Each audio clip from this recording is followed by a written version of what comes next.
یہ بغیر پھل دیکھ کر کے اللہ اکبر گھبرا گئی۔ حضرت زکریہ علیہ الصلوۃ والتسلیم کے پاس آئیں اور پورا حالت بیان کیا۔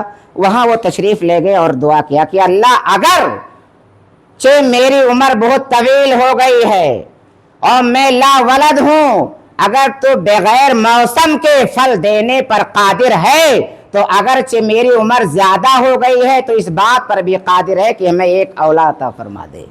اب انہوں نے دعا کیا وہاں کھڑے ہو کر کے، تو رب نے فرمایا نبشرک بغلام اسمہ یحییٰ، جا کر کے انہیں اے جبریل خوشخبری دے دو کہ میں نے حضرت زکریا کو ایک نیک صالح بیٹے یحییٰ کی علیہ السلام کی میں بشارت دیتا ہوں۔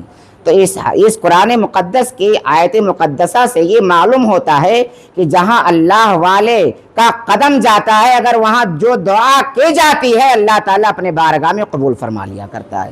حضرت زکریا علیہ الصلوۃ والتسلیم نے دعا مانگی، رب نے قبول فرمائی، حضرت یحییٰ علیہ الصلوۃ والتسلیم کی پیدائش ہوئی۔ اب آپ غور فرمائیں گے، حضرت عیسیٰ علیہ الصلوۃ والتسلیم کو لے کر کے آئی، ابھی وہ بچے ہیں، 3 دن کے بچے ہیں، جھولے میں لیٹے ہوئے، اہل محلہ والے جمع ہو گئے، خاندان والے جمع ہو گئے، حضرت مریم کو جمع کیا اور کہا مریم تم بتاؤ کہ یہ بچہ کس کا ہے؟ حضرت مریم نے اشارہ کیا، کہا مجھ سے مت پوچھو کہ یہ کس کا بچہ ہے، اسی بچے سے پوچھ لو کہ یہ بتا تو کون کس کا بندہ ہے، کس کا بچہ ہے۔ اللہ اکبر۔ تو لوگوں نے کہا مریم ابھی بچہ تو پکھواڑے میں ہے، جھولے میں ہے، یہ کیوں کر ہمیں جواب دے گا؟ تو کہا سوال کرنا تمہارا کام ہے اور جواب دینا میرے بچے کا کام ہے۔ تو اہل بستی والوں نے سوال کیا تو بتا تو کس کا بچہ ہے؟ تو حضرت عیسیٰ علیہ الصلوۃ والتسلیم نے ارشاد فرمایا انی عبد اللہ اتانی الکتاب وجعلنی نبیا۔ اللہ اکبر، 3 دن کے تھے، فرمایا میں اللہ کا بندہ ہوں اور اللہ نے ہمیں نبی بنایا ہے اور ایک کتاب عطا فرمائی ہے۔ تو مجھے کہنے دو پیارے، حضرت عیسیٰ علیہ السلام پیدا ہوتے ہی نبی ہیں، اپنے نبوت کا اعلان کر دیا، تو جن کے صدقے میں میرے آقا پیدا ہوئے ہوں، اب آپ بتاؤ انہیں نبوت 40 سال کے بعد کیسے مل سکتی ہے؟ تو غور کرنے کا مقام یہ ہے کہ اللہ کے رسول صلی اللہ تعالیٰ علیہ وسلم فرماتے ہیں کہ اس وقت میں نبی تھا جب حضرت آدم علیہ الصلوۃ والتسلیم آب و گل کی منزل طے کر رہے تھے، اور جو یہ بات کرتے ہیں کہ اللہ کے رسول صلی اللہ تعالیٰ علیہ وسلم کو نبوت 40 سال کے بعد ملی ہے، وہ جھوٹے ہیں، مکار ہیں، کاذب ہیں۔ ہاں یہ صحیح ہے کہ 40 سال کے بعد اللہ کے رسول صلی اللہ تعالیٰ علیہ وسلم نے اپنے نبوت کا اعلان فرمایا ہے، یہ روایت صحیح ہے کہ 40 سال کے بعد اللہ کے رسول صلی اللہ تعالیٰ علیہ وسلم نے جب اپنے نبوت کا اعلان فرمایا، اللہ کے جانب سے حکم ہوا اے میرے محبوب اب اپنی نبوت کا آپ اعلان کر دو، تو اللہ کے رسول صلی اللہ تعالیٰ علیہ وسلم فاران کے چوٹی پر چڑھے، بولو یا سبحان اللہ، اور پورے اہل مکہ کو جمع کر لیا، اے اہل مکہ والو جمع ہو جاؤ۔ لوگوں نے کہا کہ کیا بات ہے؟ کہا فاران کی چوٹی پر آ جاؤ۔ اللہ اکبر، جب آپ نے نبوت کا اعلان کیا ہے، وہ کفار مکہ جو آپ سے محبت کرتے تھے، وہ کفار مکہ جو آپ کے اوپر جان چھڑکتے تھے، ہو نہ ہو محمد سب سے بڑھ کر کے امین ہے، سب سے بڑھ کر کے دیانت دار ہے، میں نے آج تک انہیں جھوٹ کے قریب نہیں پایا ہے۔ اللہ اکبر، سارے رئیس مکہ کو جمع کیا، فاران کی چوٹی پر جب چڑھے کہا کہ اے محمد صلی اللہ تعالیٰ علیہ وسلم آپ کیا اعلان کرنے جا رہے ہو؟ اللہ کے رسول صلی اللہ تعالیٰ علیہ وسلم نے ارشاد فرمایا اگر تمہیں یہ میں خوشخبری دے دوں، اگر یہ میں تم آپ حضرات سے میں کہوں کہ ادھر پہاڑ کے اس پار سے تم پر حملہ کرنے کے لیے ایک دشمن آ رہا ہے تو کیا آپ مان جاؤ گے؟ لوگوں نے کہا بے شک، جھوٹ آپ کبھی نہیں بولیں گے، آپ ایماندار ہیں، آپ دیانت دار ہیں، آپ صادق ہیں، سچے ہیں، ہم اقرار کر لیں گے کہ بے شک دشمن ہم پر حملہ کرنے کے لیے آ رہا ہوگا۔ اللہ کے رسول صلی اللہ علیہ وسلم نے ارشاد فرمایا تو آپ کو یقین ہے کہ میں دیانتدار ہوں، میں ایماندار ہوں، میں صادق ہوں، سچ بیان کرنے والا ہوں؟ سارے مکے والوں نے کہا ہاں، جس کی آپ بات کریں گے ہم سب لوگ تصدیق کریں گے۔ تو فاران کی چوٹی پر اللہ کے رسول صلی اللہ علیہ وسلم نے چڑھ کر کے اعلان کیا، انی رسول اللہ، لا الہ الا اللہ، انی رسول اللہ، اللہ کے سوا کوئی عبادت کے لائق نہیں، میں اس کا برحق رسول ہوں۔ اتنا جب کفار مکہ نے سنا، اللہ اکبر، پتھروں کا بارش کرنا شروع کر دیا کرتے ہیں۔ آج محمد تو اپنے نبوت کا اعلان کر رہا ہے، اور وہ لوگ جو بطور اپنے مال کو امانت کے طور پر رکھتے تھے، وہ بھی آج اللہ اکبر آپ کے جانی دشمن بن گئے۔ آپ کا چچا ابو جہل آپ کا جانی دشمن بن گیا، جتنے بڑے بڑے ومرا تھے آپ کے دشمن بن گئے۔ اللہ کے رسول صلی اللہ تعالی علیہ وسلم کے قلم مبارک پر یہ بات گرا گزری کہ آج ہمارے خاندان والے ہماری مخالفت کر رہے ہیں۔ آج مکہ والے جو ابھی تک ہمیں صادق و امین کہا کرتے تھے، آج جو ہماری مخالفت پر طلوع ہو گئے ہیں۔ اب میں کروں تو کیا کروں؟ آپ کے کلمہ مبارک پر طرح طرح سے یہ آتا تھا کہ گر کر کے اپنے آپ کو گرا کر کے میں اپنے آپ کو ہلاک کر دوں۔ اللہ کے رسول صلی اللہ تعالی علیہ وسلم نے ارشاد فرمایا، اے میرے محبوب، اپنی نبوت کا اعلان کرنا آپ کا کام ہے، اور آپ کے دین کو پوری کائنات میں پھیلانا میرا کام ہے۔ آپ اعلان تو کریں۔ اللہ اکبر، جب آپ نے اعلان کیا، ابو جہل آپ کا جانی دشمن بن گیا، ابو لہب آپ کا جانی دشمن بن گیا، امیہ ابن خلف آپ کا جانی دشمن بن گیا۔ کہا لوگوں سن لو، بے شک اللہ نے ہمیں صادق و امین بنایا ہے، میں اللہ کا آخری پیغمبر ہوں۔ جب آپ نے اپنی نبوت کا اعلان کیا، سارے لوگ دشمن بن گئے۔ اللہ نے ارشاد فرمایا، اے میرے محبوب، ان کی مخالفت پر کا پرواہ نہ کرنا، آپ کا کلمہ مشرق و مغرب، شمال و جنوب میں پڑھا جائے گا، اور جو آپ کا کلمہ ایک مرتبہ پڑھ لے گا، قیامت کے دن اس پر جہنم کی آگ حرام کر دی جائے گی۔ تو پتہ چلا مسلمانوں، اللہ کے رسول صلی اللہ تعالی علیہ وسلم سے سچی محبت، سچی الفت کرنے کا نام ایمان ہے۔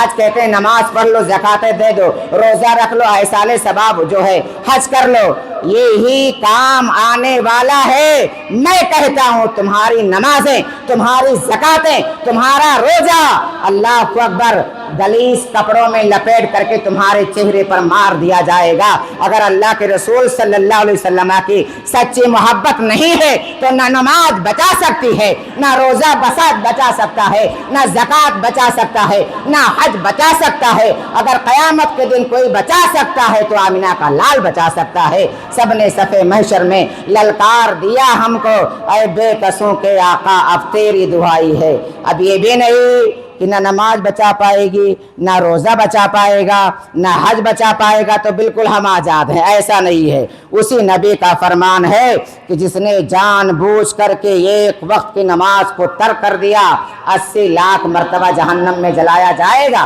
وہ وہی نبی کا فرمان ہے۔ اب بتاؤ مسلمانوں، زمین پھٹ سکتی ہے، آسمان پھٹ سکتا ہے، لیکن سرکار کا فرمان کبھی غلط نہیں ہو سکتا ہے۔ میرے آقا مولا صلی اللہ علیہ وسلم فرماتے ہیں، صحابہ کرام، ایک صحابی حاضر ہوئے اور عرض کرنے، اللہ کے رسول صلی اللہ تعالی علیہ وسلم نے ارشاد فرمایا، اے میرے جانثار صحابی سنو، کیا تم نے قیامت کی تیاری کر لی ہے؟ اب وہ سسو پنج میں پڑ گئے، قیامت کی تیاری تم نے کر لی ہے؟ عرض کرنے لگے، یا رسول اللہ، زیادہ نمازوں کا انبار نہیں ہے، زیادہ زکوٰۃ کا ڈھیر نہیں ہے، زیادہ خیرات و صدقات کے انبار تو نہیں لگے ہوئے ہیں۔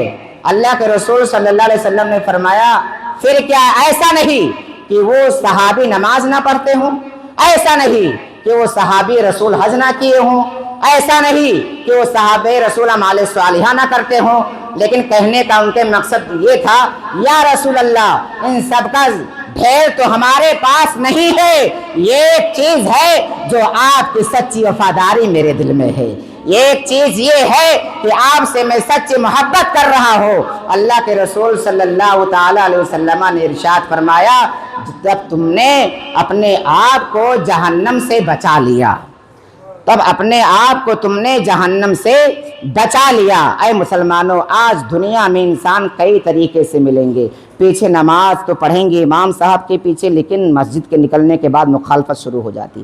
یہ کیا ہے؟ میں آپ سے پوچھنا چاہتا ہوں یہ ہے کیا یار؟ ارے بات کرنا ہے تو منہ پر آ کر کے کرو، یہ دوغلاپن چھوڑو نا، آ کر کے جو شکایتیں ہو کرو نا، لیکن نہیں، سامنے بولنے کی تو ہمت نہیں رہے گی۔ ایک بھائی دوسرے بھائی کا مخالفت کر رہا ہے، سامنے جا کر کے اللہ اکبر اس کے اپنے معاملات کو صفائی نہیں کر رہا ہے، ایک بھائی دوسرے بھائی کا دشمن بنا بیٹھا ہے، اس کے ہاں وہ کھائے گا تو میں نہیں کھاؤں گا۔ یہ کہاں سے لے کر کے آیا یار؟ کیا وہ کافر ہو گیا ہے؟ کیا وہ کلمہ پڑھنا چھوڑ دیا ہے؟ کیا وہ اسلام سے پھر گیا؟ نہیں، اگر فلانے تمہارے گھر کھا لیں گے تو میں کھانا نہیں کھا سکتا۔ میں نے کہا کتنا بڑا جاہل آدمی ہے، وہ تیرا معاملہ ہے، اس کا معاملہ ہے، وہ جان تو جانے، بیچ میں تیسرے کو کیوں لے کر کے آ رہا ہے؟ یہ کہ بھائی میرا سن، اگر جس کے دل میں سچی وفاداری ہوگی، سرکار کی سچی محبت ہوگی، وہاں دشمنی نہیں دیکھا جائے گا، اللہ کے رسول کی سچی وفاداری دیکھی جائے گی۔ تو یہ تو ہمارے اندر ہے نہیں، صرف ہم ایک دوسرے کے حسد میں، ایک دوسرے کے برائی میں، اور اگر کچھ کہے تو کہتے امام صاحب تم نام لے لے کر رد کرنا شروع کر دیتے ہیں۔ آپ نے دیکھا ہوگا اگر کوئی بیچنے والا آ جائے نا، ارے پریم پور کی حالات میں بیان کر رہا ہوں، کوئی ایک سائیکل والا آ جائے، پورے محلے کی عورتیں اکٹھا ہو جاتی ہیں۔ میں پوچھنا چاہتا ہوں عورتوں کو اکٹھا ہونا جائز ہے اس پھیرے والے کے سامنے؟ میں آپ سے پوچھنا چاہتا ہوں آپ کی غیرت کہاں چلی گئی ہے؟ کہاں آپ سو رہے ہو؟ اور اس کے بعد کہتے ہیں عزت ہماری نیلام ہو رہی ہے، آج ہماری بیٹیاں ہمارا کہنا نہیں مان رہی ہے۔ ارے اللہ اکبر، یہاں تک کہ غیر محرم آ رہا ہے، شوہر گھر نہیں، بچے سے باتیں ہو رہی، میں دیکھتا ہوں تو حیرت میں پڑ جاتا ہوں یار۔ قیامت کے دن یہ کیا جواب دیں گے؟ حدیث پاک میں آتا ہے کہ جس کی بیوی بے پردہ ہو کر کے غیر محرموں سے ہنس ہنس کر باتیں کرے، اس کا شوہر دیوس ہے، اس کے پیچھے نماز قابل قبول نہیں ہوگی۔ اب آپ غور کریں گے، اگر بیان کر دو سخت الفاظ میں تو کہتے ہیں تو مولانا مخالفت کرنے پر تلا ہوا ہے۔ یہ مولانا کہنا کیا چاہتا ہے؟ میں کہتا ہوں شریعت کے مطابق اپنے گھر میں زندگی گزارنے کا سلیقہ بتا دو، خدا کی قسم جب وہ عورتیں تمہارے لیے دعا کرنے پر آ جائیں گی، جس میدان میں جاؤ گے آپ کامیاب رہو گے۔ لیکن شریعت تو بتایا، حدیث شریف میں ہے 3 لوگوں کی دعائیں قبول ہوتی ہے، ایک بیوی کی دعا اس کے شوہر کے حق میں، اللہ کے رسول فرماتے ہیں اس کی بیوی کی دعا اس کے شوہر کے حق میں، ایک ماں کی دعا اس کے اولاد کے حق میں، ایک باپ کی دعا اس کے اولاد کے حق میں، یہ دعا کبھی رد نہیں ہو سکتی ہے۔ اب آپ بتاؤ، بیوی بے پردہ ہے، غیر محرموں سے باتیں کر رہی ہے، ارے کیا ہوا؟ ایک عورت نے کہا مولانا اپنا نظر صاف ہونا چاہیے، پردہ کرو یا نہ کرو۔ ہم نے کہا ظالمہ سن لے، حضرت فاطمہ زہرا سے زیادہ نظر صاف ہونے والی صبح قیامت تک کوئی عورت نہیں پیدا ہوئی ہے۔ ارے بتاؤ، پیدا ہوئی ہے حضرت فاطمہ سے زیادہ نظر صاف رکھنے والی، لیکن ام مکتوم آئے، صحابی رسول آئے، دونوں آنکھ کے اندھے ہیں، اللہ کے رسول صلی اللہ تعالیٰ علیہ وسلم کے پاس ام المومنین حضرت ام سلمہ بیٹھی ہوئی ہے، حضرت ام سلمہ رضی اللہ تعالیٰ عنہ بیٹھی ہوئی، اللہ کے رسول صلی اللہ علیہ وسلم نے ارشاد فرمایا ام سلمہ پیچھے جاؤ، دیکھو ام مکتوم آ رہے ہیں۔ عرض کرنے یا رسول اللہ لیکن وہ تو نابینا ہے۔ فرمایا وہ نہیں دیکھ رہے لیکن تم تو انہیں دیکھ رہی ہو۔ یہ میں پڑھ رہا ہوں، اپنے طرف سے کہہ رہا ہوں۔ فرمایا وہ اندھے ہیں لیکن تم تو انہیں دیکھ رہی ہو۔ ام سلمہ پردہ کر لو۔ دوسرے روایت میں ہے کہ اگر پوری دنیا والوں کی بینائی ختم ہو جائے پھر بھی عورت پر پردہ کرنا فرض ہے۔ اگر پورے دنیا والے اندھے ہو جائیں، کہتے ہیں میری دعا کیوں نہیں قبول ہو رہی یار؟ آج مال میں برکتیں نہیں، تیری بیویاں بے پردہ ہو کر کے بازار جا رہی ہیں، تیری بیویاں بے پردہ ہو کر سائیکل والے سے، ٹھیلا والے سے، کیلا والے سے، انگور والے سے لے رہی ہیں، تو کہتا ہے برکت نہیں ہوتی ہے۔ خدا کی قسم شریعت پر عمل کر لو، اپنی بیوی کو پردوں میں کر دو، اور اس سے جب کہو میرے لیے دعا کر دے، جب وہ جائز دعا کے لیے ہاتھ اٹھائے گی، اللہ تعالیٰ اس تیرے حق میں اس کے دعا اپنے بارگاہ میں قبول فرما لے گا۔ لیکن کیسا ہوگا؟ اور مارنے کے لیے کہہ دو جانوروں کی طرح بیویوں کو۔ میں پوچھنا چاہتا ہوں کہ اللہ کے رسول فرماتے ہیں کہ اگر تمہاری بیوی تمہیں ناپسند ہے تو سب سے پہلے اس کی کچھ بولیاں ایسی ہیں جو تمہیں پسند نہیں آ رہا ہے، تو سب سے پہلے اسے سمجھانے کی آپ کوشش کرو۔ وہ بائیں پسلے کی ہڈی سے پیدا کی گئی، انہیں سمجھاؤ، محبت سے سمجھاؤ۔ بعض ظالم تو جانوروں کی طرح بیویوں کو مارتے ہیں۔ میں کہنا چاہتا ہوں اللہ کی بندی ہے، کہیں اپنے ہاتھ کو اٹھا کر کے رب کے بارگاہ میں بد دعا نہ کر دے،